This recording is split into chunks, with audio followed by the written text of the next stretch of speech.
कविता अपने माता पिता की बहुत लाडली थी। 3 बड़े भाइयों की बहन थी। कोई भी चीज़ मांगने पर उसी वक्त सामने हाजिर हो जाती थी।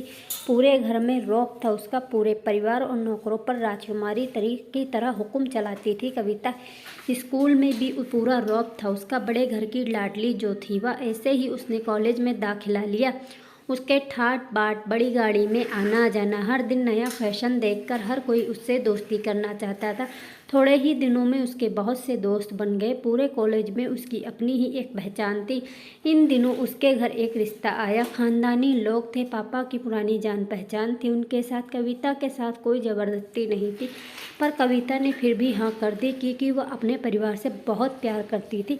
वह जानती थी कि वह लोग उसका अच्छा ही सोचेंगे। लड़के का नाम राज था। राज काफ़ी पढ़ा लिखा और समझदार लड़का था।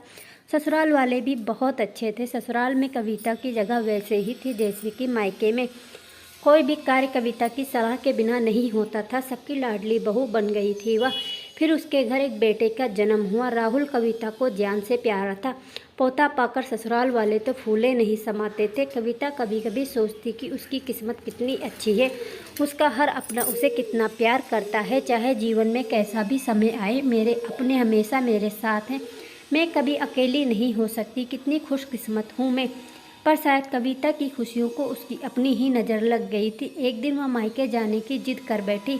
राज को बहुत काम था, लेकिन वह फिर भी उसे ले गया। रास्ते में उनकी गाड़ी अन्य गाड़ी से टकरा गई। कविता, राज और राहुल बहुत बुरी तरह जख्मी हो गए। काफ़ी दिनों के इलाज के बाद राज और राहुल तो ठीक हो गए, लेकिन कविता पूरी तरह ठीक न हो सकी। सर पर चोट लगने के कारण वह अपनी आंखों की रोशनी खो बैठी। अब कविता की किस्मत जैसे उल्टे पांव चलने लगी। मायके वाले कुछ दिन तो उससे मिलने आते रहे। आगे की कहानी आप लोग इसके नेक्स्ट पार्ट में देखिएगा। कहानी अच्छी लगी तो वीडियो को लाइक और प्लीज़ चैनल को सब्सक्राइब कर लीजिएगा। Thank you.